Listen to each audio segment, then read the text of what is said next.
that women did have a little bit of leeway and a little bit of say as far as their property was concerned, because that court case proved that she needed to be thoroughly involved.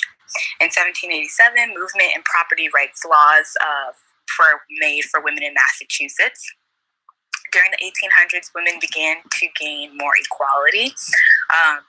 In 1809, Connecticut passed a law permitting women to execute a will and other court documents. This allowed a man other than a woman's husband to manage the assets she brought to the marriage and trust. New York was the most progressive woman in was the most progressive for property rights of women. And examples of that are going to be Married Women Property Act in 1848, the Act of Concerning the Rights and Liabilities of Husbands and Wives in 1860. Both of these laws expanded the property rights of married women and became a model for other states throughout the century. Under these set of laws, women could conduct business on their own, have sole ownership of gifts they received, and file for lawsuits. By the 1900s, every woman had given married women substantial ownership over their property. Women still face gender bias and were still looking for financial independence from their husband. And most of this took place in the North, so that was definitely something that you notice as a trend throughout history as well as during this time period. So families in the Midwest. Despite industry growth, urban centers, and immigration, the U.S. was still predominantly rural. 7 out of 10 people in the United States lived in small town populations of 2,500 or on farms in 1870.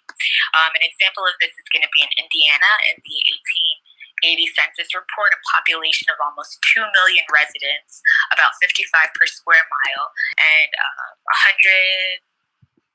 million men and 968,000 women. Women's God-given role, as stated, was wife, mother, keeper, and household guardian of moral purity and all of things living thereafter. So you'll definitely notice that in the Midwest area, southern areas, there was still a strong hold on the importance of women to be in the household, meaning to stay at home and be a wife, even though that there were significant advancements during this time period in the North. Pulling against these traditions was the sense of urgency, movement, and progress so evident in the geographical, industrial, technological, and political changes after that country, affecting that country. Women's roles were meant to be steady, all this uncertainty, but women could not help but see opportunity for themselves in this growth. The push for women's rights, with suffrage in the forefront, also gathered momentum. Regardless of these changes throughout the 19th century, 95% of married women remained at home. But by the end of the 19th century, it became evident that college-educated women did not marry as often as other women. Regardless of who did the counting, the figures always show that at least a fourth of women who graduated from college never married, more than double the proportion of non-college women. And this was in the 19th century. So let's talk a little bit about women who were immigrants during that time. So immigrant women often bore the double expectation of building new communities while simultaneously maintaining the home's country's culture and values in the new world. So you still had to have the security of the mother maintaining the household, but also still maintaining that cultural value, because even if you are moving to a new place, I'm pretty sure a lot of us can resonate, our parents or our grandparents being from different areas in the world, but still wanting to maintain those cultural values. So their presence of absence in the U.S. signaled whether a particular ethnic group was desired to be permanent or tolerated as a temporary resident. From the 17th century, women immigrants have been vital to establish and maintaining the social fabric of the United States. Europeans were also encouraged to immigrate. Tens of thousands settled into the U.S. between the 1850s and 1915s. People from the same home countries often settled near each other, establishing ethnic networks. Irish women adeptly formed immigration chains, with established women bringing over sisters, cousins, and friends. The Irish were the only immigrant group in which women eventually outnumbered men. And we're going to also go into the juxtaposition of where Black families were at during this time. So in the 1960s, just 22% were raised in single families. 50 years later, more than 70% of Black children were raised in single-parent families. And in every census from 1890s to 1954, Black people were either just as active or more so than whites in the labor market during that earlier period. Policies were put in place during the War on Poverty that greatly affected the Black family. Black women who participated in the feminist movement during the 1960s were often met with racial tension. Black women were not invited to participate in conference panels that were not specifically about Black or third world women. In most women's movement writings, the experiences of white middle-class women were described as universal woman experiences, largely ignoring the difference of Black and white women's experiences during race and class. So that was a lot of conversation that we just had, and I think that even just realizing where the juxtaposition of where Black families were during those time periods, it definitely shows that due to the war on poverty, the war on drugs, as well as Black women eventually mostly being the strong head of the household, how feminism also kind of leaked into that as well. So I guess a couple of the questions that I did want to ask is, do you feel as if the so as I'm looking at all this information and putting the pieces together, do you feel as if we're being led in the government position as far as what feminism is concerned, or do you feel like we are solely making these decisions because we see differentiation between all of our communities?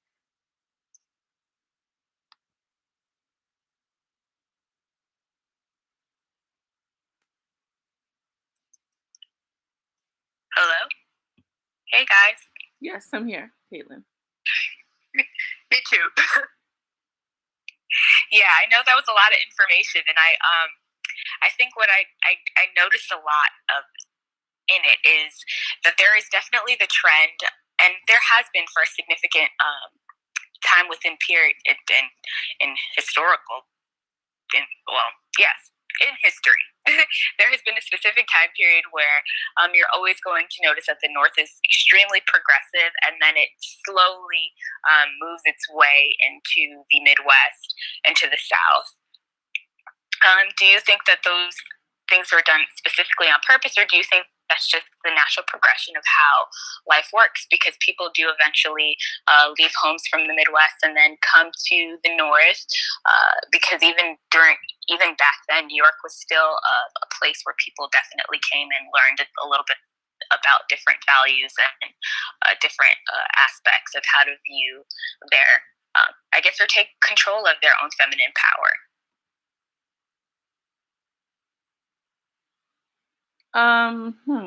That's a good one. I don't know if I can align with the fact that women had more power when we're talking about the time period that you just mentioned. Yeah, I definitely agree that women didn't have power, but there was a movement. You could definitely see how there was a movement in order to, even before like 1970s and even before then, there was still movement slowly in that direction. Mm-hmm. I don't think even before like a large amount of press laws were just also slowly being passed. But did they actually benefit women, do you think? Well, as far as, if you look at the statistics of the educational, it depends on what you value as an individual woman, right? Because if you look and see, if you value the independence of doing your own thing, then yes. If you believe that as a woman your role is essentially to build a stronghold and to bring a family, then no. Because although we did get more education, we lost a lot of the traditional values that we did have. Well, like the more nurturing values. As far as being more family oriented. Not to say that women who have more power cannot be family oriented, but it was definitely a different the role was different. We were more feminine in the aspects that we knew our role was to nurture and to take care. I don't think that all of those things are not possible anymore, and I do think that definitely still occurs. But I also I think that a lot of people assume that strength and masculine strength is the ability to be a provider, to be in strength. When if you look back culturally, women were naturally the hunter and gatherers. Yeah. So I think it's just learning that balance of your what your innate femininity is as a woman, and how can you relate it to a balanced form to your partner counterpart's masculine energy. What were you going to say, Dawn? So I think it's a really big question, and a lot of what we've experienced as gender roles, I think, is a product of a capitalistic paradigm, in addition to I'm going to say Christianity, but it's not. It's also present. Like I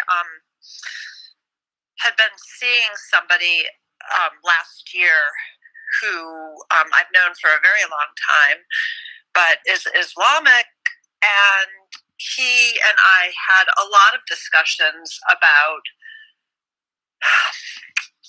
in his terms, God's intention for men versus women, and we never quite came to any type of agreement, but we also didn't have like a big disagreement. And I think as we've moved more from collectivism to individualism, and hopefully, I hope, turn back toward collectivism, having very clear role silos facilitated that. It facilitated the building of wealth and generational wealth. So, to me, a lot of what was kind of historically passed down is, like many things, a way of exerting behavioral controls. So the people in power, in this case, we're looking mostly at white men, but there's others, remain in power. But I don't even think that's the tip of the iceberg. So hopefully that was enough to make sense based on what you were saying, and to open up the conversation further. This is Dawn, and I'm done speaking. I kind of agree with Dawn, and I feel like, Dawn wasn't here for the last chat, so Dawn, this is a series, and we're going to go in and out of different time intervals of feminism. So that is something that we plan on touching on as far as capitalism, for sure, like big time. That's a big part of it. Agreed. Yeah, I definitely agree. Capitalism definitely plays a role, and I think that there's an extreme difference between the way the West and maybe the East look at what they consider capital. I mean, maybe it's different now because obviously the West definitely influences the East as far as financial concerns. But I feel like historically, I think capitalism has only just something that has not currently, actually. Never mind. Do you ever have those ideas when you think them through and it's just like, no, that actually doesn't make sense? All the time. Like, yeah, actually, never mind. But yes, I definitely agree, Dawn, in that sense that capitalism definitely influences thought process a lot as far as what we consider to be, I guess, the dichotomy between feminism and masculinity, because a lot of people associate wealth with masculine energy. So, yeah, very true.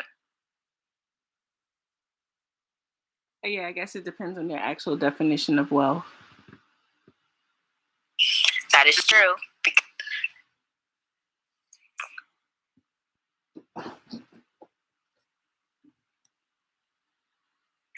So I guess that we can all agree on the fact that feminism is not a monolithic narrative. It is definitely something that is moving and shaping all the time. I wanted to say that I did have an answer here. Sorry, I forgot about that. So one of them says, and I don't know because they didn't put their name, but it's fine. I think that feminism is the political advocacy of women's human rights, and anything else is just a nuance of personal opinion or lifestyle. So we did get an answer. We just didn't get a name with that. I definitely agree with that. And thank you so much, whoever put that answer up and participating. We appreciate you. Yes, definitely. Girl, that was simply and eloquently put as well.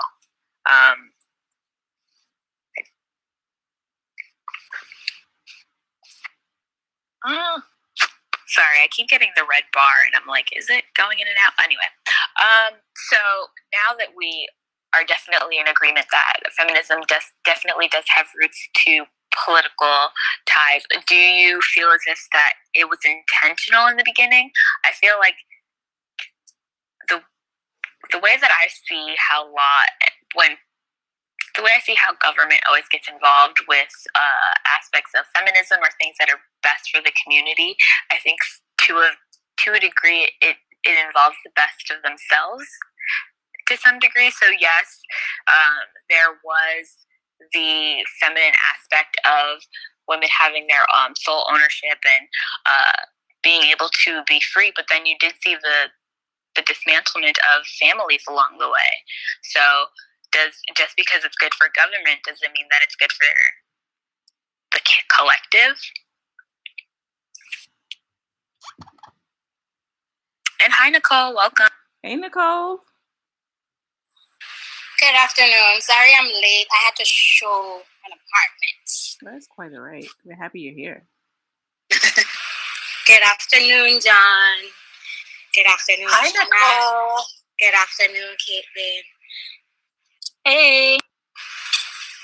So today we were actually just, we pretty much went over a little bit of the key points of feminism from like the 1700s in order to the 1900s. Just to give you a little bit of background about what we spoke about, we essentially talked about how in the North there are a lot of strides being made towards giving women more independence financially. There obviously still was a bit of pushback and, lack of masculine or men agreeing with that, or I guess respecting that independence, because it has always been indoctrinated the aspects of the feminine and masculine needing each other, and that kind of dissolving into a new trajectory. So we did speak a little bit about that and where families were doing in the Midwest during that time period, as well as how feminism has affected Black families as well. And I think the question that we also went through was, do you feel as if feminism is a monolithic theory? And I think a lot of us had stated that it wasn't, but what do you feel like it is to you if it is not?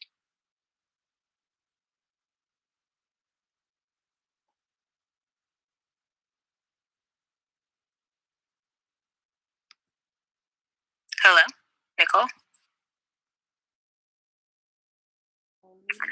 All right. So, sorry.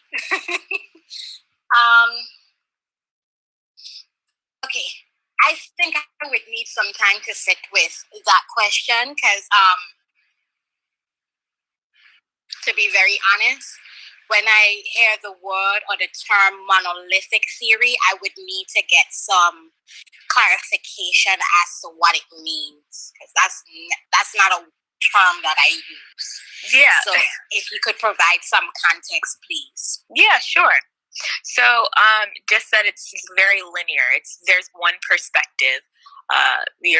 We all are going towards taking the same avenue to get towards the same route. And I think we've all come to the conclusion that it was extremely different for everybody, especially historically.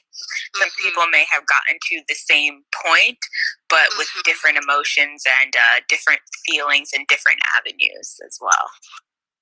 I don't think that feminism initially in its creation was monolithic because women spanning different cultures that fueled this movement, fueled it for very different reasons.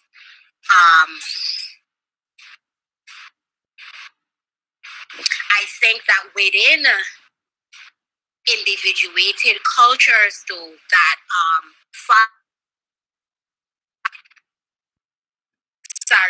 fostered the feminist movement within individuated cultures. Maybe it may have been linear in thought, because of course women within the same cultures usually have similar experiences. And what it has evolved into today is something completely different from its inception. And I feel it has taken a life of its own from the inception up until now. I agree. I think I definitely agree, Nicole. I think the idea and the concept at the beginning was extremely pure in thought and in benefit in order to provide an extra opportunity for women. And I still agree, and I still think it definitely does. But I do feel like, just like any movement, it always does essentially get hijacked politically for the benefit of government.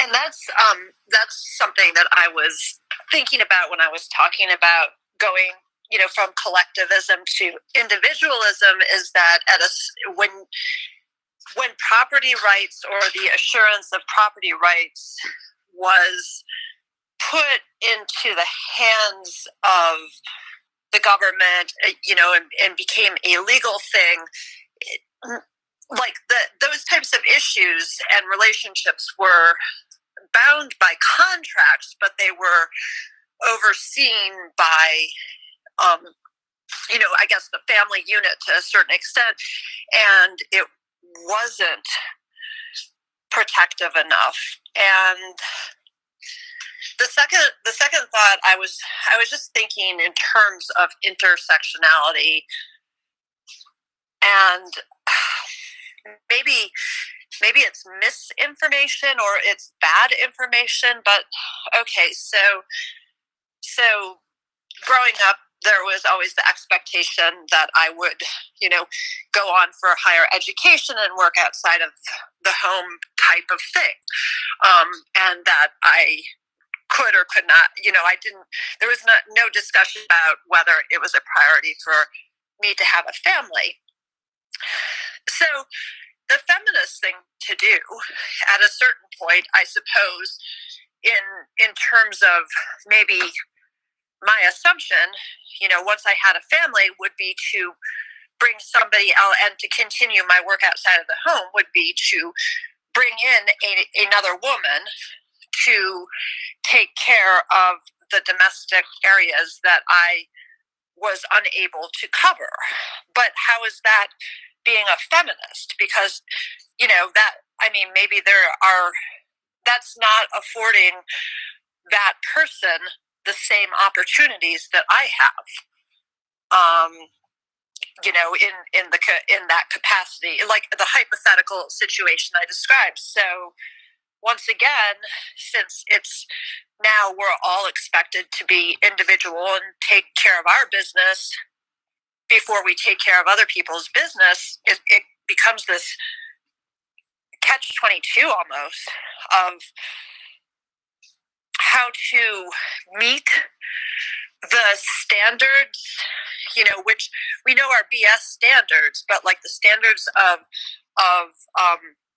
femininity within the household, like the domestic goddess type of thing, and then also the standards of what's expected, what we need to prove for womanhood, for the advancement and advocacy of womanhood. Like there's that push and pull, and as has been popularized more recently, there's no such thing as balance. But it would be nice to have a paradigm in which that could happen. I agree, Don. Yeah, there definitely is no such thing as balance. I think that we're always wearing multiple hats, and I think that's why that's why the divine masculine is also a part of the divine feminine. It's never going to be 50-50 where one weighs, the other one gives. So I think that's why feminism is extremely important, especially because there's strength in femininity, but there's also strength in having a counterpart to share that balance with. I agree with that, Caitlin. I think we were touching on that last week. I was a little quiet because I was probably processing that. But I think that the balance is important. But it's just something that I recently learned. It's important to bask in your own femininity as a female, right? Because that's what you are. I guess if we want to look at numbers or the more analytical side of it, we'll say that the average female, and I say average, is probably 80% feminine, 20% masculine, 90%, 85% feminine, 15% masculine. But like basking in that and not trying to balance out the masculine and feminine 50-50, because that's not what we are. We're supposed to balance out the masculine with a masculine partner that's supposed to bring that other 85% of masculinity to an actual relationship, as opposed to us trying to just balance it out within ourselves. Does that make sense?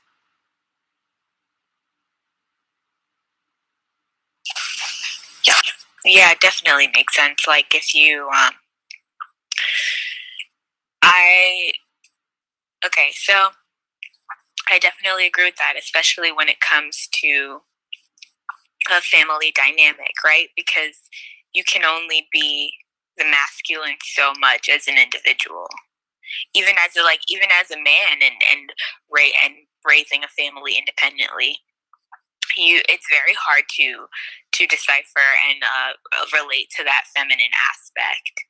You can only try, but you are not designed that way. So, yeah. May I add to this segment of the discussion? Absolutely. Yes. What if in a partnership where there's a man and a woman, what if the woman is 100% feminine, sourcing her life fully from her feminine, and the man is 100% masculine, sourcing his life completely and entirely from his masculine? And what we are referring to as the balancing of the masculine and feminine within is really the balancing of the yin and yang energies of how the feminine shows up, and balancing the yin and yang energies of how the masculine shows up. Oh, I agree. I thought that's what I was trying to say. Yeah, I definitely agree. Because a lot of times when people start going on having the discussions of balancing the masculine and feminine within, the feminine, if you show up and you are physically identified as female. And this is not for people who may have, who may be androgynous in nature, because I have a friend who identifies as androgynous and she wears that shit well. Excuse my language.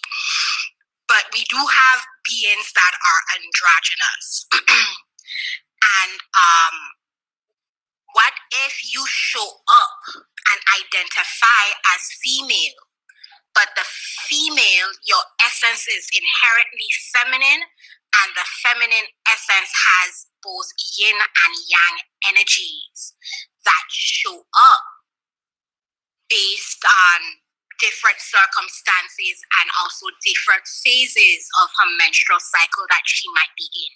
For example, that phase right after the bleeding phase, known as the proliferative phase, you will see more of the feminine yang energy showing up physically, because she has now entered into a new cycle, so she has a lot of drive, a lot of will to do the things that she needs to get it done. And for the masculine, he shows up inherently masculine. He's masculine essence, but masculine yin and yang energies also just look different. And I think this is where the discussion surrounding the balancing of the inner masculine and inner feminine can get convoluted, because some people think that as women, balancing the inner masculine and feminine shows up where the masculine is manly like, and what that really is co-opting the masculine. It is not the balancing of the inner masculine and feminine, because if you show up as a woman, you have a womb, you have breasts, you have all of that, you are feminine, and your yang energies as a feminine essence being just looks feminine, but it's not masculine at all. It's not the co-opting of the masculine, and this is where people, I think, get confused, in my opinion, from my observations and from being taught by my spiritual parents, who I feel are the epitome and the exemplars of showing what, the divine masculine and the divine feminine looks like in physical form. They are great teachers on that. And this is what I have learned. This is what I have taken in to be true for me. And, for those of us that are not partnered, yes, we can still inhabit fully our feminine essence, but in that inhabiting fully of the feminine essence, you attract masculine men to support you where you need to until you are partnered.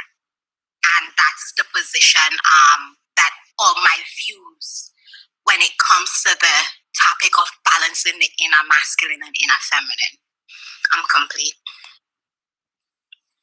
I agree strongly with that, Nicole. I think that it is a lot more than what you show up as physically. There are a lot more attributes to femininity and masculinity than what you show up as. And I do believe as a spirit, you can be spiritually masculine, but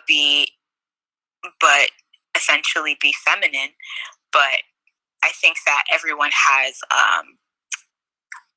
not to get a little, go down the rabbit hole a bit, but I think that everyone has a spiritual design, right? And spiritually, you can resonate and be masculine, but be born in a feminine vessel. But that is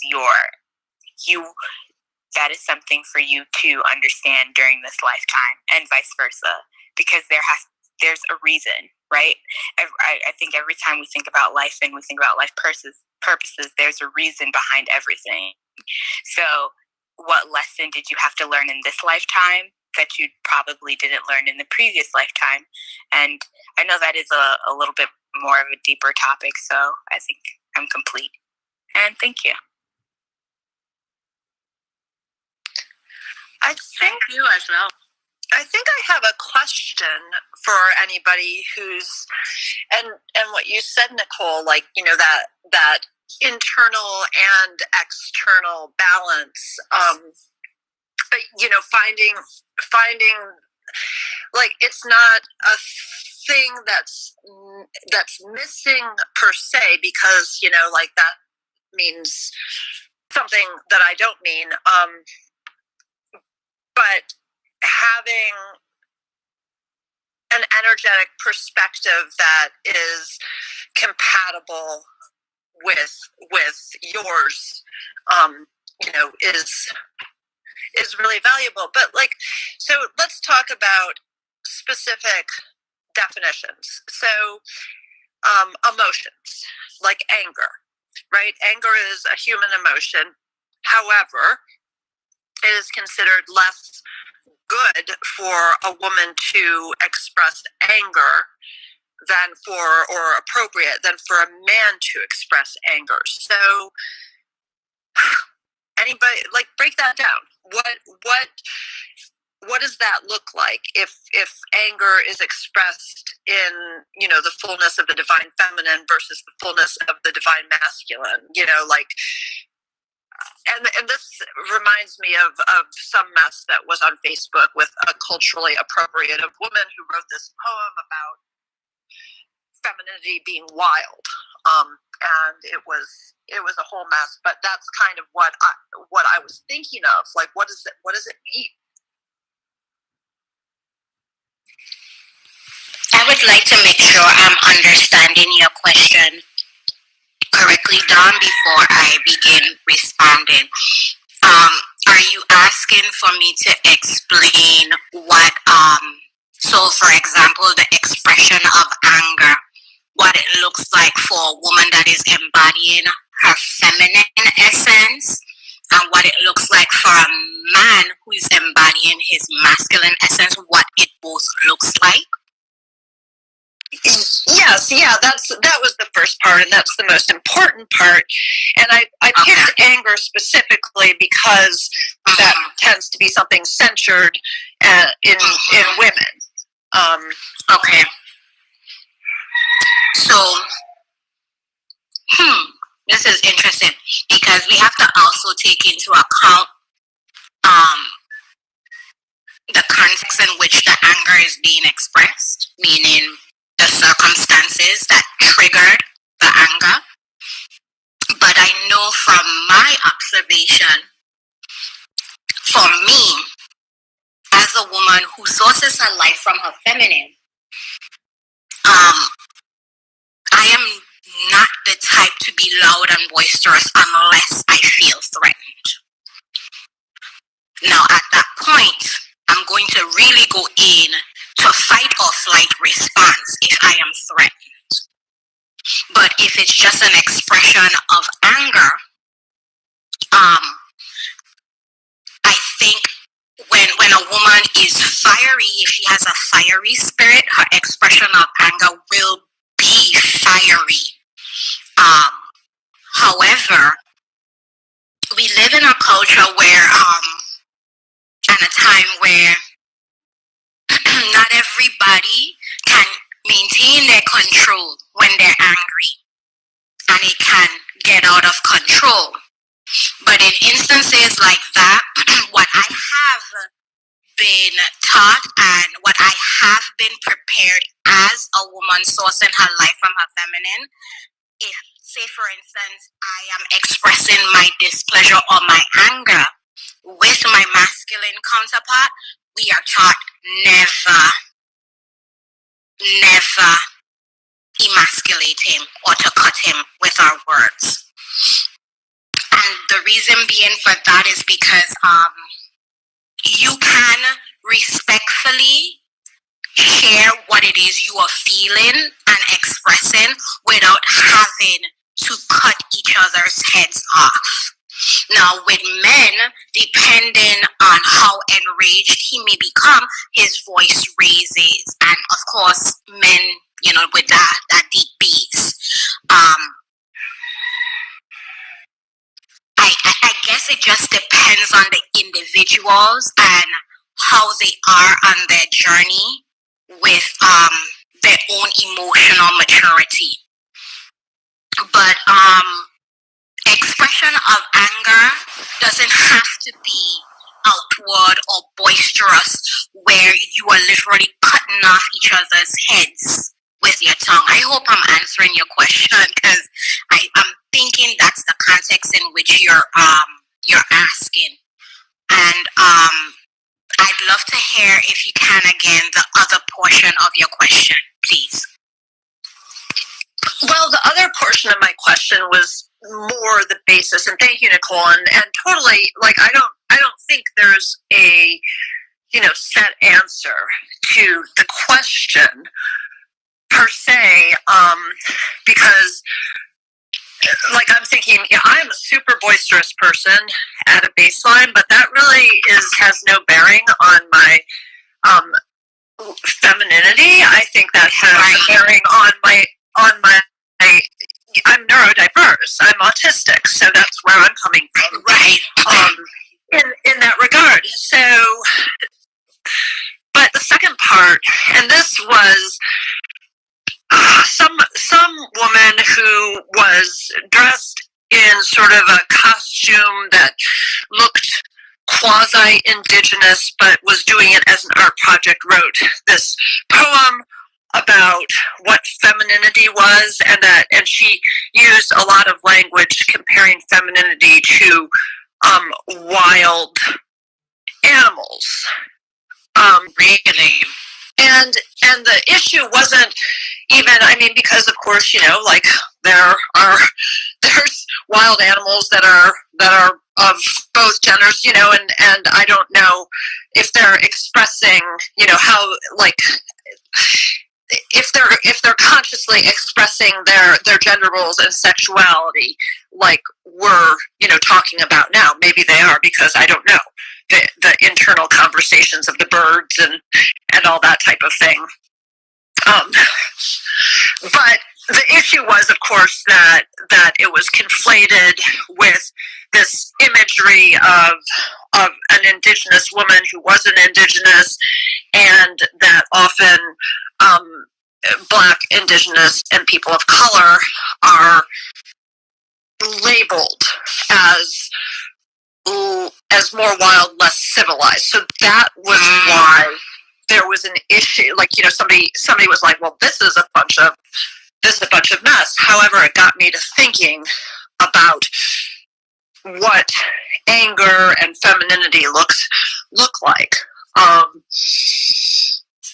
Because it can come across, if it's not, grounded in a sense of power and self, as shrill or whiny and not to be taken seriously.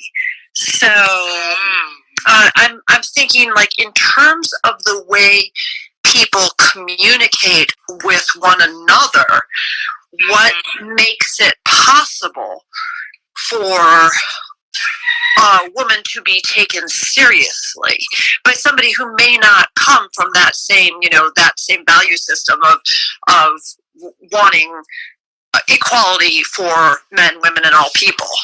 I see. Okay.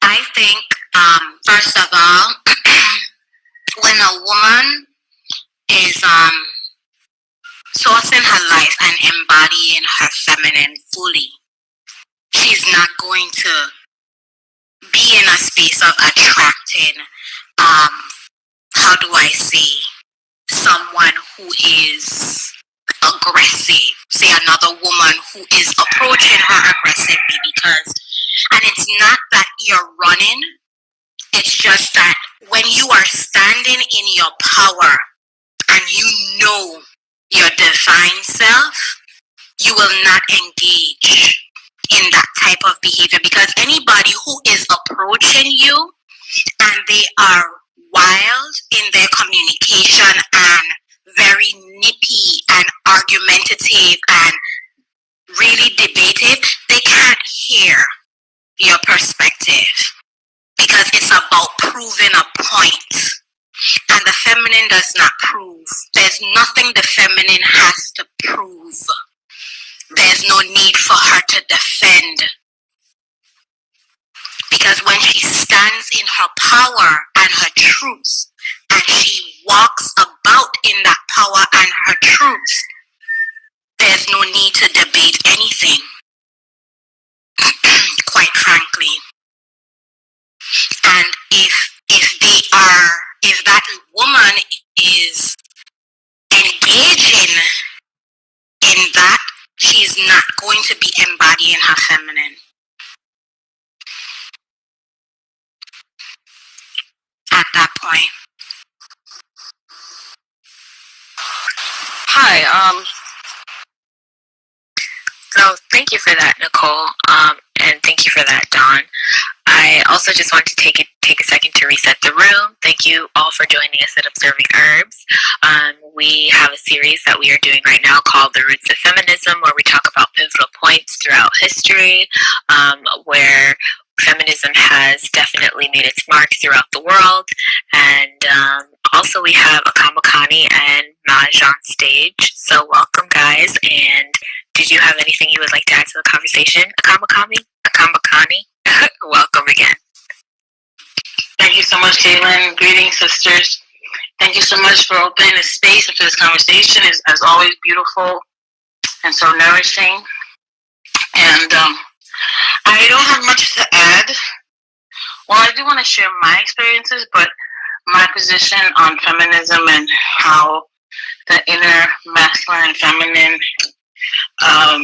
play a role in our lives is pretty much similar to Sister Nicole's perspective, as we are spiritual daughters to Sri Ma and Baba Moore.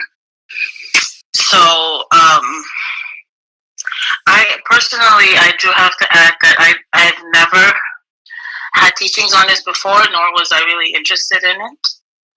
It just came to be that Mama and Baba were teaching on this, and where I was in my life, I saw the benefit of using what they were teaching, and I had the experience in real time of the difference that it can have in a feminine embodied woman to step out of the masculine energy.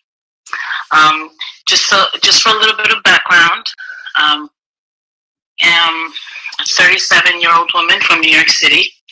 So growing up in a harsh environment, it makes you masculine. So there was really no other way to be. When I got married, I was 31, and I, for the first 4 or 5 years of my marriage, until I met Mama and Baba, I was always in that very masculine space. And now that I'm here in this feminine space and sourcing my life through my femininity for me and my family, I see the difference. And not only do I see the difference, I feel it. Like right now, the energy between me and my king is like a magnet. It's like north and south coming together. But before, when I was in that masculine space, it's the same energy as when you put two poles of a magnet together and they just repel. And, you know, a lot of the times we were fighting and arguing and not miscommunicating. Literally, like, he didn't listen. I would say something and he literally would not listen. Not because he didn't want to, but because he didn't hear it. And the same would go for me. He would tell me things and I would be oblivious because we were operating differently. We were operating, not differently, we were in competition for the same space. So it's almost like we were rivals. So when I entered this work with Mama and Baba and I really started going into my body, first of all, the embodiment part, the going back in itself is a whole process, because there are things in our bodies that we put in there that we don't know, and we won't know until we go in and find out, right? So there's almost like a spring cleaning that needs to be done. And then once you embody your feminine, you'll see that a lot of the times we put in things that are masculine in our wombs, like the need to have degrees, the need to compete, the need to prove, the need to have the best, the need to have the title, and the need to be seen by everybody as this big shot. You know, whereas like the feminine space where our success lies is in a different arena.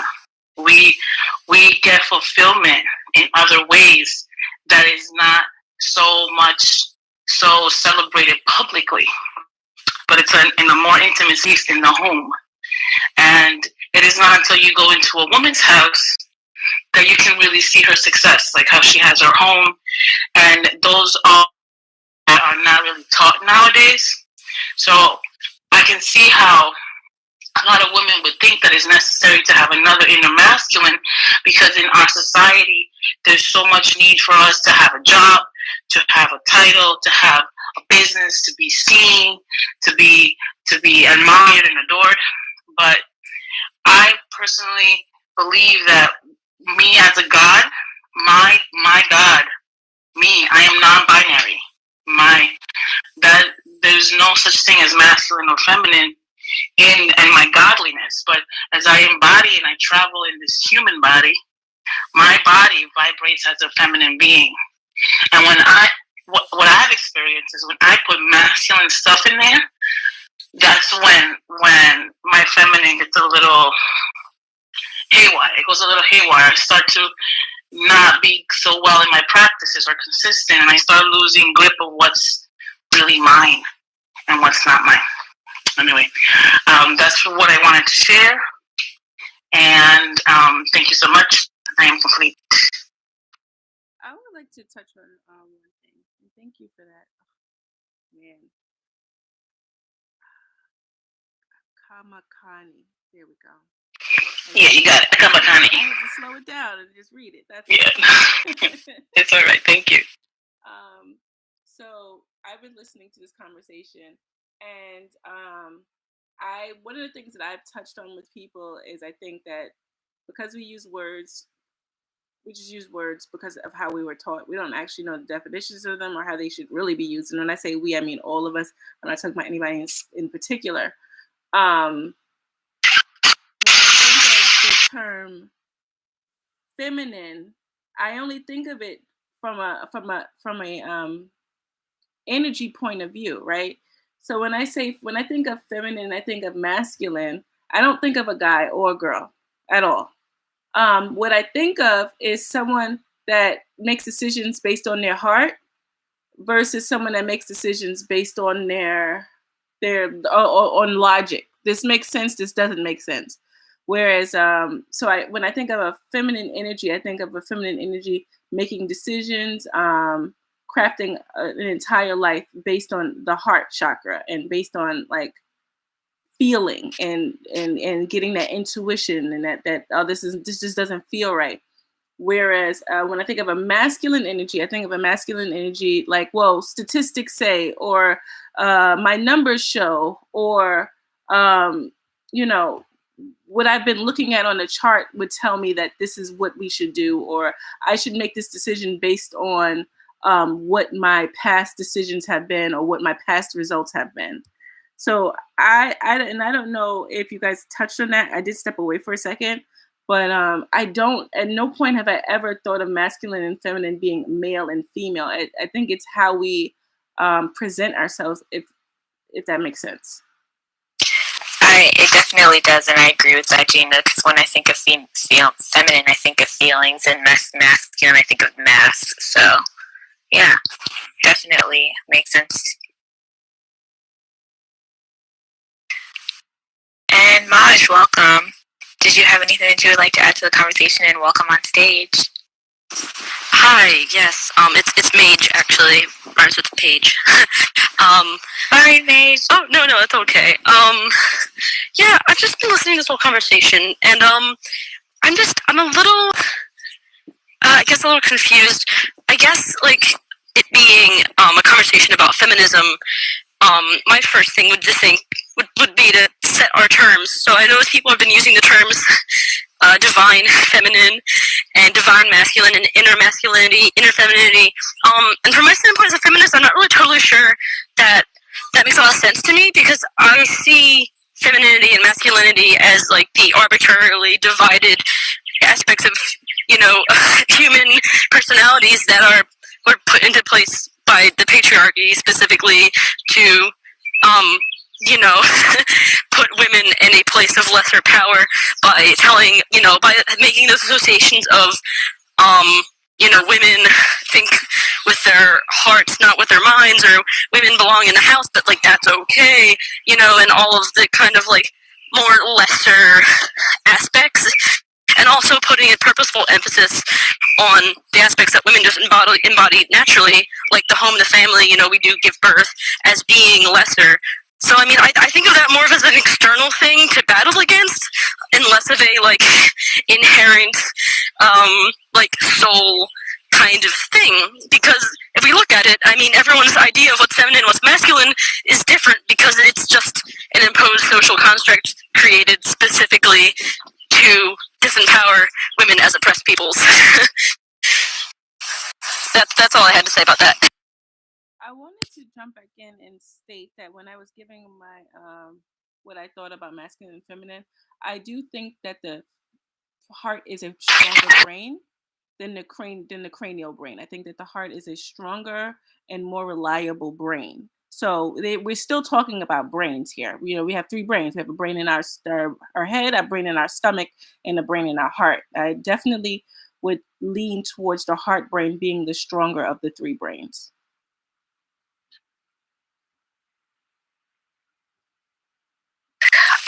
Okay. I would like to jump in real quick and ask a question to Mage, because I'm not really sure what she's trying to say. Mage, is it that you're trying to say that feminism doesn't bleed into the spirituality of being masculine or feminine? Yes, that's exactly what I'm saying. I was actually me earlier who gave that answer on your sheet about feminism being. I forgot to put my name. I sent it by mistake.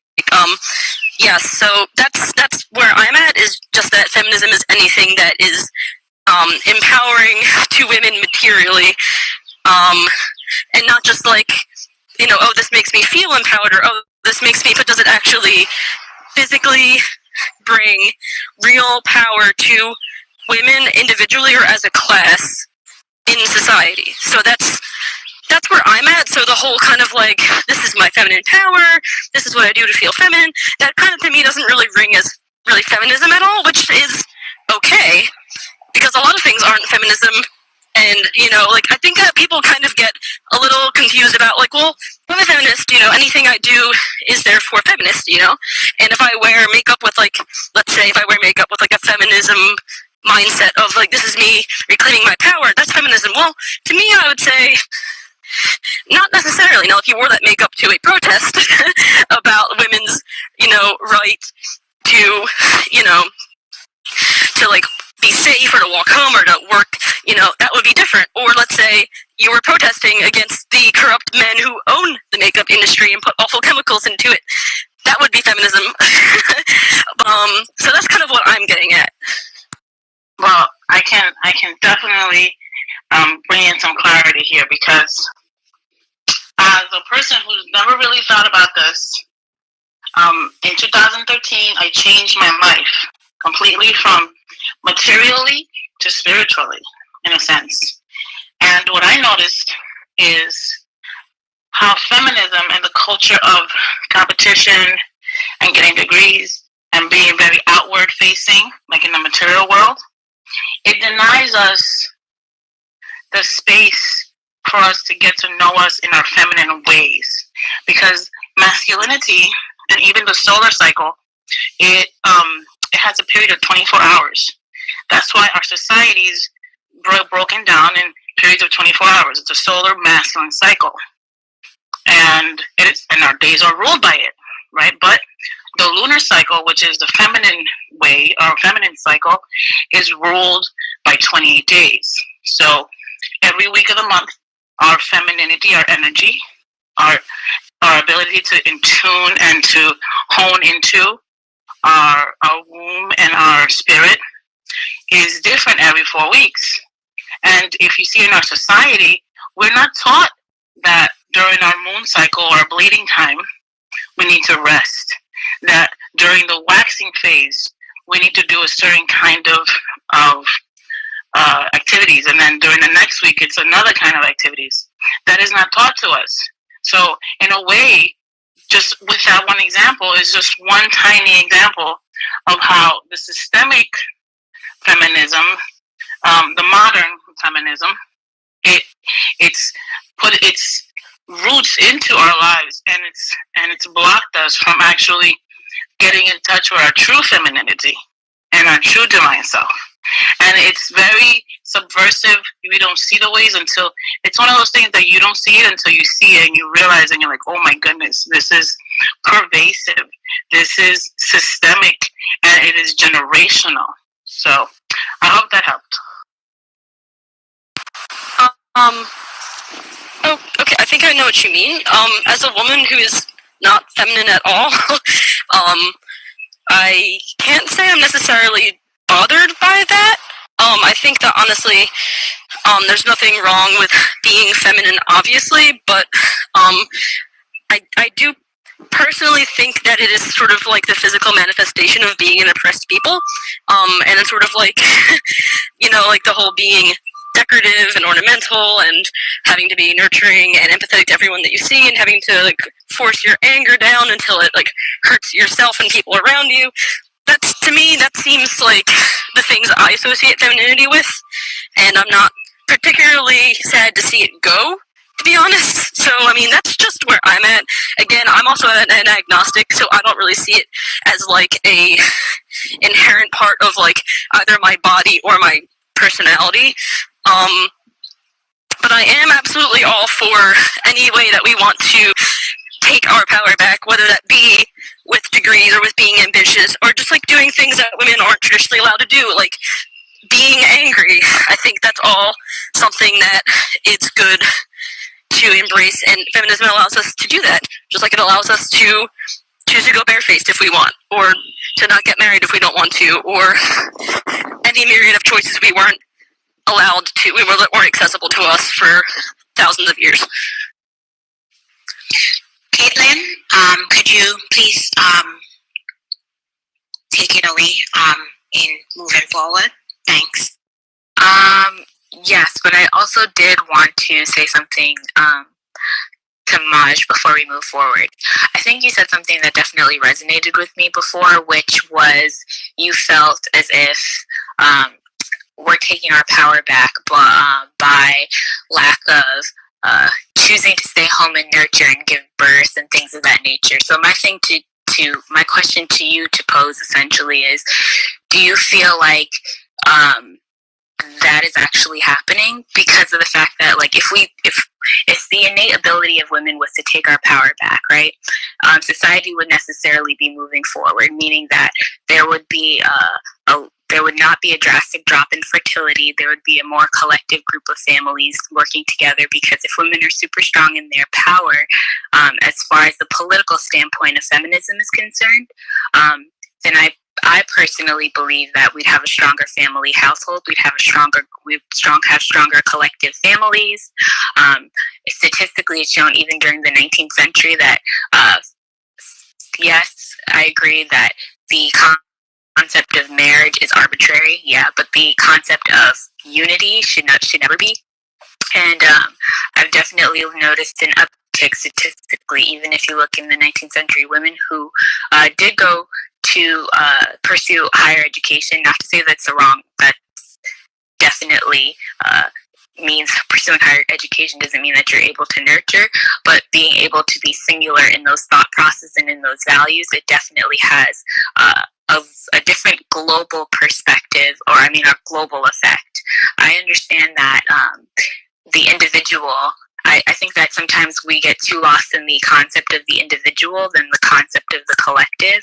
And I guess that's what we're talking about as far as feminine and masculine energy, because as as a collective, whether if you don't identify as wearing makeup or being innately feminine, that's completely fine.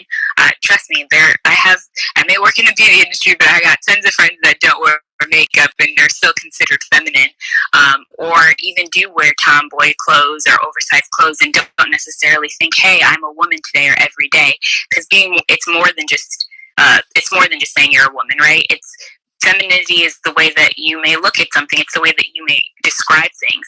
If you look at the difference between a man may describe things and then a woman may describe things, a man is always going to use a more linear perspective. A woman is going to use more points of contact, keynotes, or things to resonate with. So I do believe that naturally there is an innate ability that's different to both. And with that, I'm complete. That's actually a really good point that you raised in terms of like the family, and that's actually something that I do find to be sort of like a minor success and also like a downfall of feminism, because yes, like there's less unity within families when women are like stretch their limit trying to work full-time job and also trying to do the majority of the household work. But the fact is that we live within a society that's meant to completely, like, we might have one small aspect where like, okay, you can go to college, you can go get a job, but we're not going to make it easy for you because the entire world we're working within is already set up not to benefit us. And to be honest, I think that that's going to end up looking like a complete shift back to the original way that we did child rearing, which was in groups. The nuclear family was actually something that was imposed upon us by the patriarchy, again, as a way to artificially separate us and keep us isolated within our households, and to isolate us from our mothers and our family. And it was traditional for a very long time when you got married. That would be the last time you'd ever see your mother again, and you'd go and you'd live with your in-laws for the rest of your life, because again, it was meant to isolate us and keep us from consciousness raising and finding our power and basically working together. And again, a lot of the ways that we've been allowed to succeed, it's like, okay, well, we have space for 2 women at this job, so, fight it out, ladies. And a lot of it is kind of meant to keep us separated still. So you're right, there's definitely a little bit of progress, but we can't truly progress. Like, we're only on step 1 of, like, 99. Like, the society we're working in is not primed for this because, frankly, men are kind of dragging their feet about it.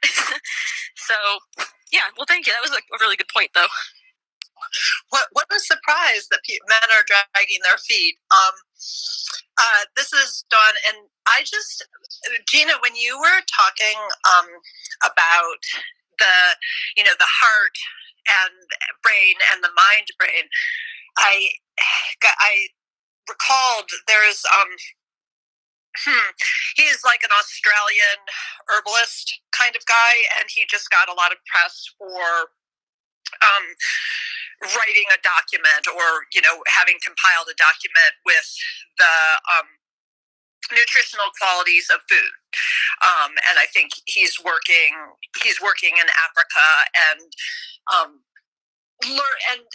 and I guess reteaching things that were part of the culture. And of course, he's an Australian white man, and so there were other herbalists I know who are like, well, of course, science has to.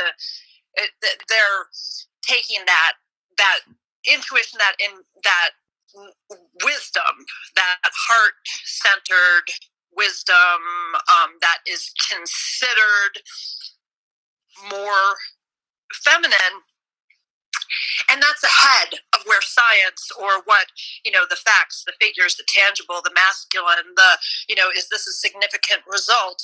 Let's do a statistical analysis for the next 500 years type of thing. So I really liked what you said about the heart kind of ruling over that, the brain that wants to make everything so tangible and concrete. But this is a great conversation, so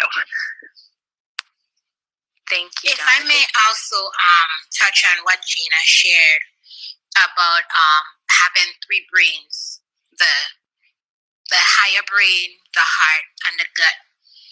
But what I would like to also add with respect to what you've shared, Gina, is that in women, there's a 4th brain, the womb.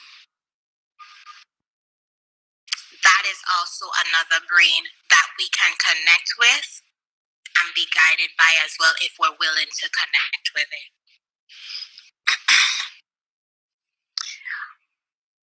Yes, and I believe next on stage we have Elaine. Elaine, thank you and welcome. Did you have anything you'd like to add to the conversation today?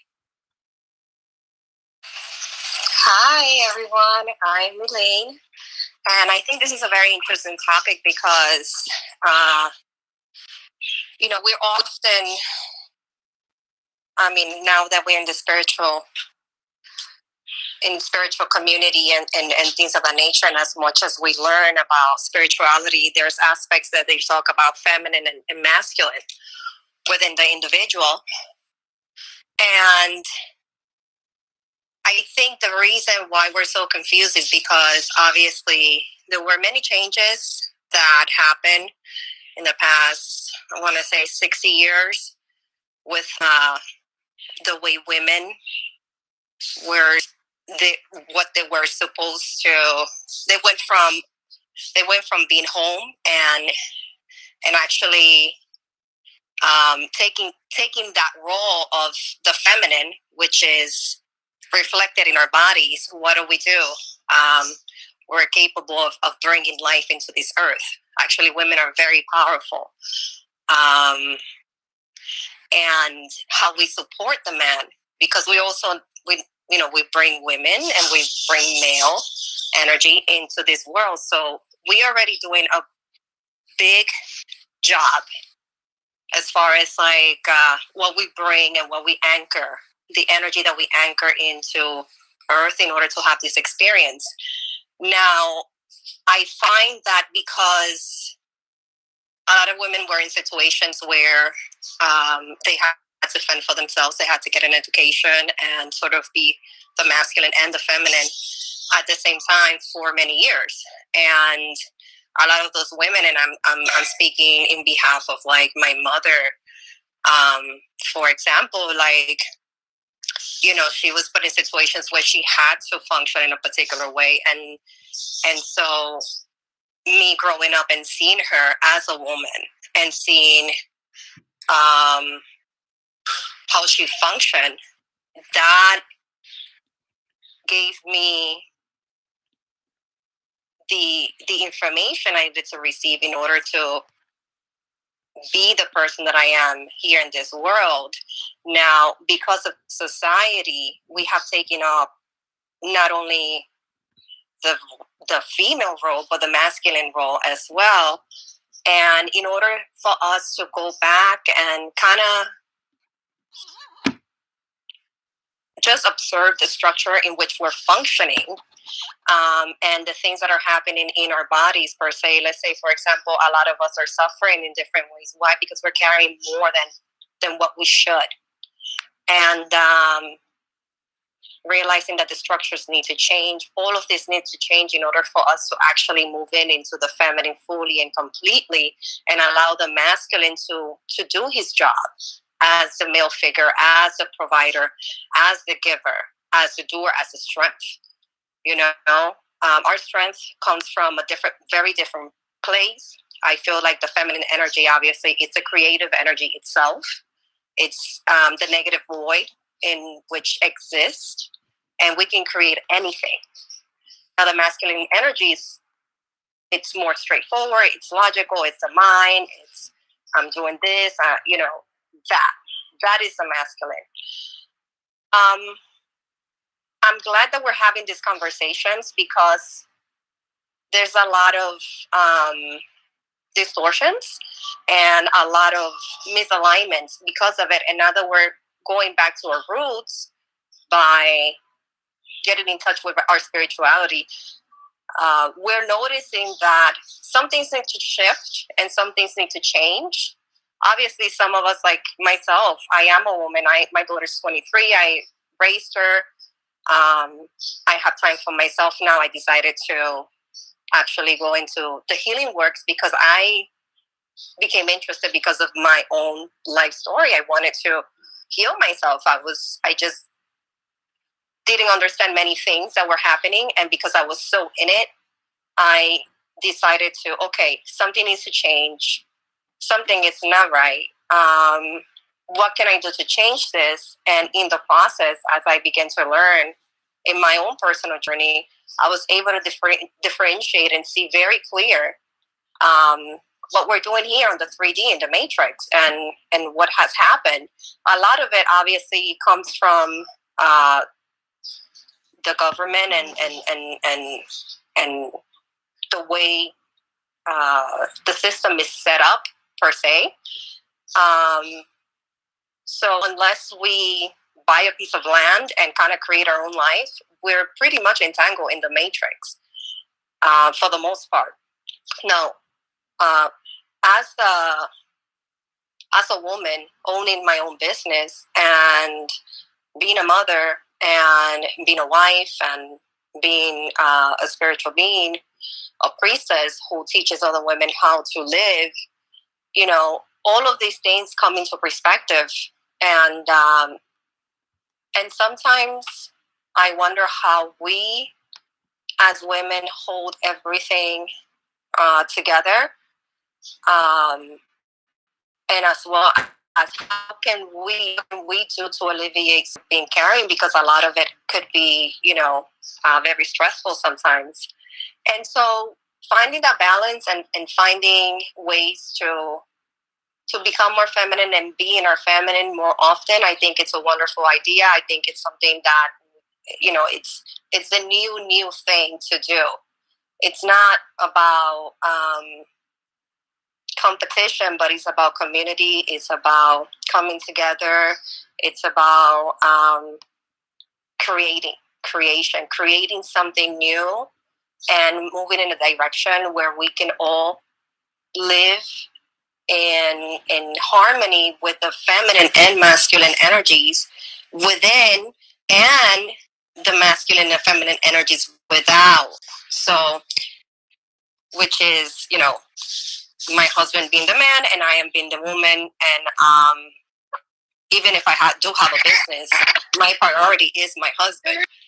And that to me is where everything lies. It's like my priority is being a mother, it's my husband, and I have that very clear. And if he asks me to leave my business and to take care of X, Y, and Z, I will do that, because I have that type of relationship with my husband. And so creating that dynamic has allowed me to fully embrace my femininity in so many different ways. And I would love to see how, you know, what else I can hear from you guys, so I can learn a little more about the dynamics as to how you project this energy into your life. Thank you so much for allowing me to talk. Thank you. Oh, I was just going to say thank you, Elaine, for sharing that, because I think what you shared definitely proves the point that feminism and femininity and feminism are two separate things. One is very political and one is very innate and spiritual. And I believe somewhere along the way, we did lose that differentiation and combined it under the political guise of just what femininity is concerned. And I appreciate the fact that you mentioned that you were a business owner, because people think that holding financial value is not what makes you masculine. If anything, that shows that you are able to create something, so that makes you more feminine. Thank you. I wanted to go back to what Nicole said and just say, yes, I 100% agree with you. I never looked at it in the capacity of the fact that the womb has to be a brain, or of a brain source, because it creates life and it creates a brain. Actually, when a baby is born, the first thing that a baby receives is a brain. So you have the heart and brain connection. And I don't think the baby has its own brain until about 35 plus weeks or something like that, meaning it's receiving all of its connections directly from the womb. And then I believe that space closes after. So thank you for that, Nicole.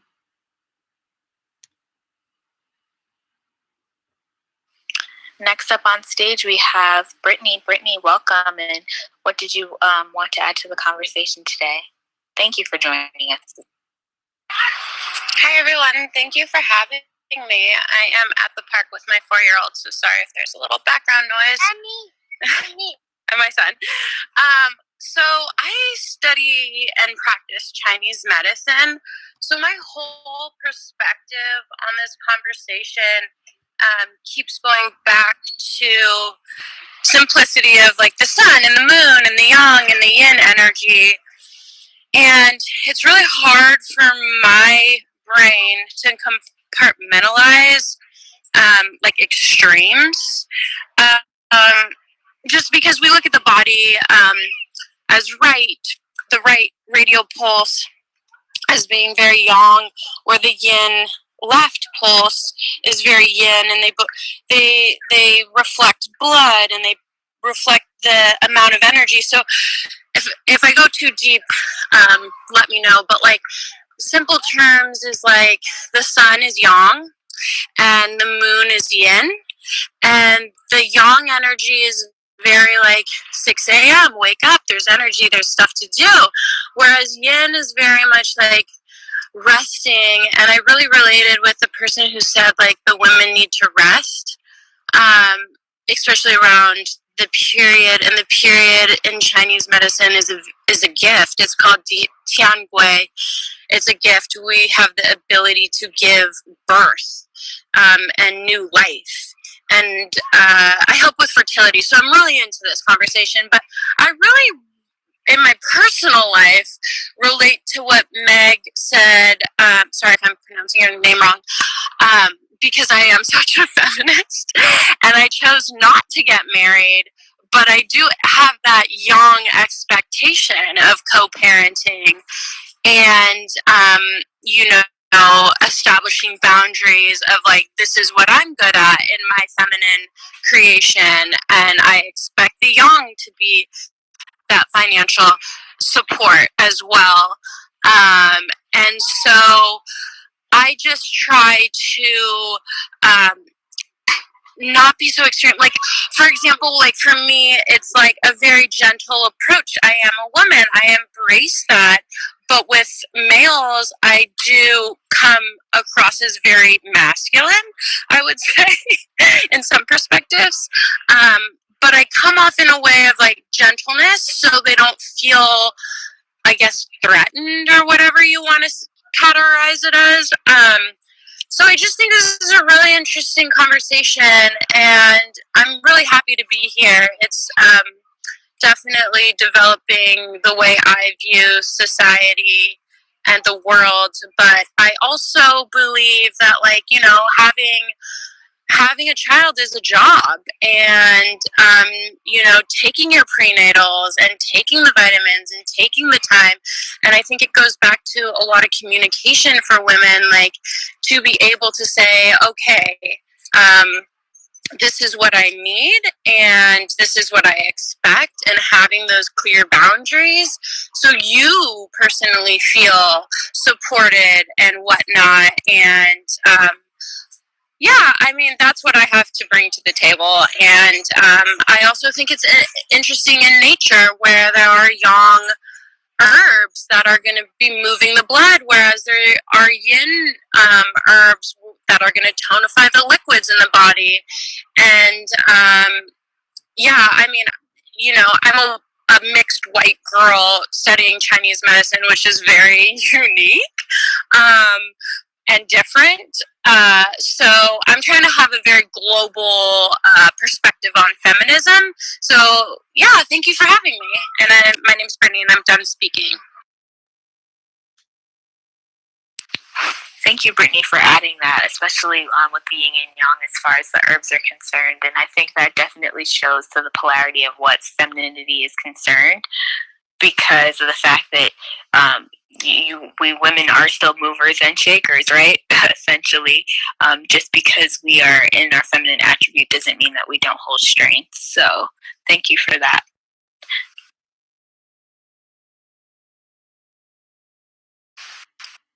Next up, I believe believe we have Erica. Erica, welcome on stage. Did you have anything that you would like to add to the conversation today? Hi, ladies. I do have something to add. And hello, Nicole. Hi, Erica. Hello. And Nicole is a big part of what I want to say. And then I think it's Mag. She said something that I wanted to touch on as well, because I feel like that was what I used to, and this is just my personal thoughts and my personal experience. So, and I'm going to speak from what I think. And then I was in a room with Tammy earlier, who's down in the audience, who there was a man speaking, which would, I think in my old mind would sound as feminine because he was speaking from his heart, but it was from a man who was giving me both feminine and masculine vibes. I think because he was so self-aware and in tune with his self, that it created this amazing balance. And so when I hear like Mag say, talk about feminism, it's almost like a label that is created as to what I used to think feminism was. It was like this label, like women at rallies and, doing protests and things like that. And that's just what it meant. That's that word. And then after meeting Nicole on Clubhouse and some other women and talking about feminism as it relates to the womb and as it relates to us in a more spiritual aspect, because I always had it in me to think spiritually, but I never was really intentional with it. So I think when I hear feminism, I am able to look at it as more of an energy, not male or female, or not wearing makeup or not wearing makeup, or taking care of the kids or not taking care of the kids. I think it's all about energy and about this balance and being self-aware, because anything that we're thinking is really just anything that we think of feminism is really a reflection of us, right? It's a reflection of who we are. And so if I'm looking at it as feminism, that's how I feel inside. And I just wanted to say that I look at it as more of an energy. And I think Jen Trevert said, I used to look at it as male and female, like a couple years ago only. I used to look at it that way, and now I don't. I really don't look at it as male and female anymore. I don't see a face when you say that. But I think society has put a face on it almost and made it this negative thing, and that's all energy. So that's all I wanted to say. And hi, Nicole. And thank you for letting me speak. And I get it from both perspectives. I totally get it. But I think, again, looking at it from like an energy, if you look at it as energy, it's so much more peaceful to think of. And it isn't this big problem. It isn't this big issue that we have to fight and that we have to face. And the men are, of course, they think this way. Like, I don't think that's it. I think it's a reflection of themselves as an individual, not as masculine or feminine.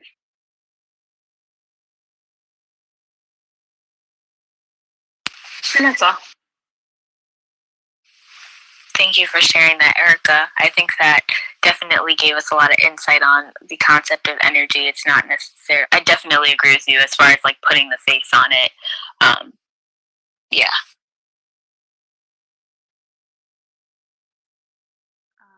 I wanted to just reset the room a little bit. I didn't know if Caitlin, if we were gonna move on to another topic, because that was our last person, correct? Yeah, I think that was pretty much all that we had for today. We were only supposed to do the room for an hour, but conversation definitely became of the essence. So yes, so I want you guys to know that we do this room twice a week, and it's a series. So I don't know what's gonna happen when it's over. We'll just be done with this topic, but this is a series, and we are going through different time frames of feminism. So I know some of you guys are new to the room today, and you weren't here on Monday, so that's why I want to reiterate that. We're going to talk about a lot of different things. Some of the things that you guys already touched on today, we plan on talking about. So I don't want you to think that we're going on a specific timeline right now and we're not going to go back, but we are going to go back. We're going to go back to ancient Greek. We're going to go back to Africa. We're going to go back to spirituality. We're going to go so many different places because I think it's important to touch on the entire topic of the history of feminism and how we got here and how women got in the state and up to where they are right now. However you may feel about the state of women. So I want you guys to stay tuned, and we look forward to seeing more of your faces every Monday and Wednesday as we go through these topics. Like I said, this is a saga that's going to continue. So we start off the first part with Caitlin just dropping the time frame that we're in and information on that time frame. We go into some questions, and then we move into Q&A as far as open discussion. And on Wednesdays, we kind of end off with a womb meditation. An audio feed of a womb meditation. So I wanted to give you guys an understanding of what this title is and how it's going to progress throughout the weeks and months. And like I said, I look forward to you guys being here every Monday and Wednesday. We are doing these live. That was in the description of the event on the calendar today, and we'll continue to put this in the description. So live audio recorded so that we can keep track of this timeline and then present it to you guys later on for anyone that's missed anything. So for example, if you missed Monday on where we started, we have an audio recording of that. And that being said, guys, if you are not following Observing Herbs, please give us a follow by hitting that green house in the top left corner. Please follow our amazing moderators. These guys are Observing Herbs heroes, I have to say. I have to find better words every week, and I try to trump my words every week, but I don't know.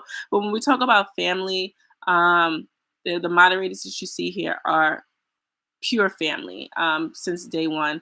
And some of the speakers up here are family as well. And it's a growing family. So we appreciate you guys. So I say that to say, please follow them. Please follow everybody that resonated with you up here. Please definitely follow our moderators because you will see them again in Observing Herbs rooms if you haven't seen them already. Yes, and I believe we have one more person who just came on stage. So Willian, did I say that correctly? Welcome, and did you have anything you'd like to add to the conversation? Can you hear me? I'm on like a headset. Yeah, I can hear you. You sound a little low though. Oh, okay, sorry. I'll try to speak up a little bit. Yeah, so hi guys. I came in on the latter end. But I've been listening in and I just wanted to add a little bit. So just a little bit on my experience, I guess, tapping into the embodiment of the feminine energy. It's new for me, and I didn't realize how much in my masculine I was. For so much of my life, just for survival purposes, or just like surviving in this society, which is very much patriarchal. So, and I didn't realize that until very well into my adult life. But what I'm realizing now, as I'm moving into the embodiment of my feminine energy, but still possessing a lot of masculine energy, I attract feminine energy like men who possess more feminine energy than I do.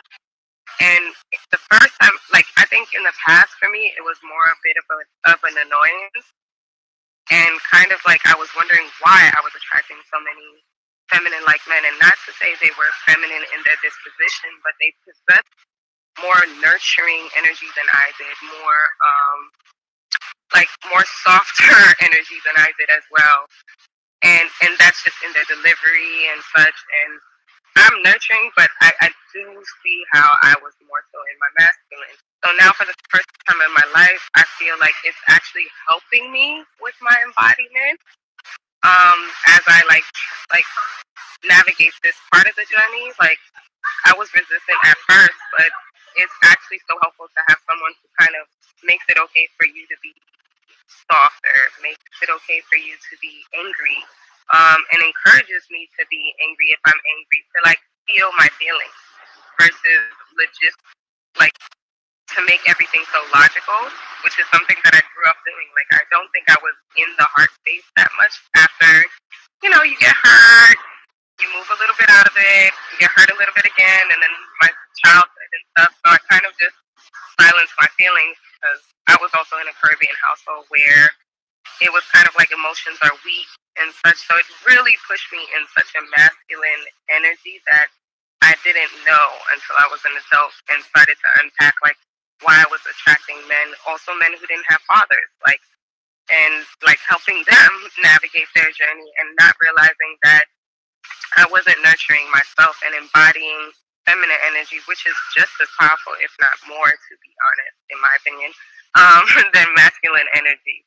But yeah, I said a lot, but I hope you guys understood what I meant. But I think my question would be like, is it, I guess not common, but is that a thing as you're moving into your feminine energy, but still possessing masculine energy? Or if you are just possessing masculine energy, do you tend to attract men that possess more feminine energy? And like I said, for me, it's more so helping me in my journey right now, like buying me like gifts and stuff, and putting me in the sense of like more of a receiving energy versus like a doing energy. And I think I'm done. Sorry.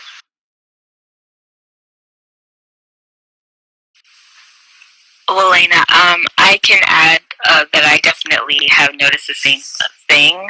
When you do move into masculine energy, you do tend to attract, I guess, the opposite. So that does make sense as far as maybe attracting someone, a masculine who does have more feminine qualities, or maybe that's just the way that they resonate. But I definitely feel as if once you are acting, I don't even want to say in your feminine or your masculine, I want to say what innately is natural to you. And since you are in a physical feminine state, it is going to read it that way, as long as you're, real to yourself and your innate abilities. I think that definitely will read. I think, Nicole, maybe do you have anything else you would like to add on to that?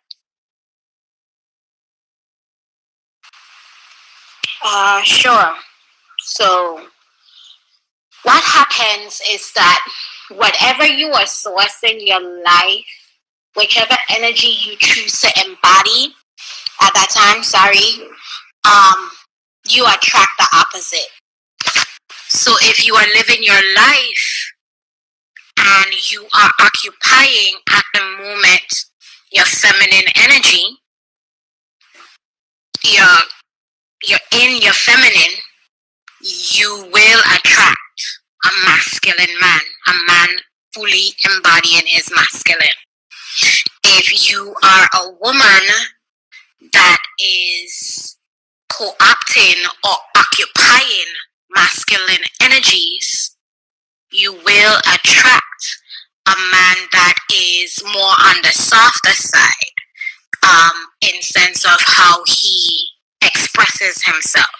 It doesn't mean that he's not a man, but whatever side of the spectrum of polarity as it pertains to relationships that you occupy, that partner is going to flip to the opposite pole. That's just the law of polarity. Yeah, I would say he still is very masculine, very much alpha-like in his leadership, but it's kind of helping me hone into my femininity a little bit more as I don't know, as I observe him sometimes and as he allows me to be more feminine. But I definitely hear what you said.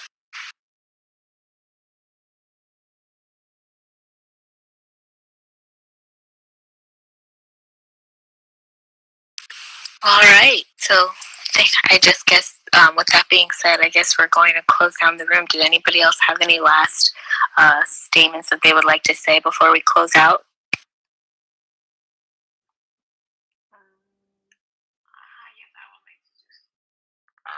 just say thank you and thank you for the conversation. And I just wanted to add one bit that there is no right, wrong, or bad way to live, especially from this journey that we all call life.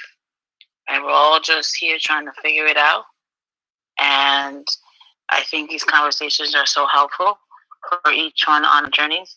And I just wanted to bless you all for creating this space so that we can commune together. And I think that's such an important aspect even of our own femininity. Yes, definitely agree. All souls having a human experience. So I just want to say thank you guys all once again for joining us in the Observing Herbs Room for the Roots of Feminism series. We will be back again on Monday at 1 p.m. We also do have an array of events coming up today at 6 o'clock. I believe we have astrology, magic, and magical herbs as well. So please join us for that. Go ahead and click the greenhouse, join the club, as well as follow us on Instagram at Observing Herbs, as well as join our mailing list at observingherbs.com. And thank you, and good afternoon, guys. Bye. Bye. So we'll end out this chat with some audio. And thanks, guys, for joining us today.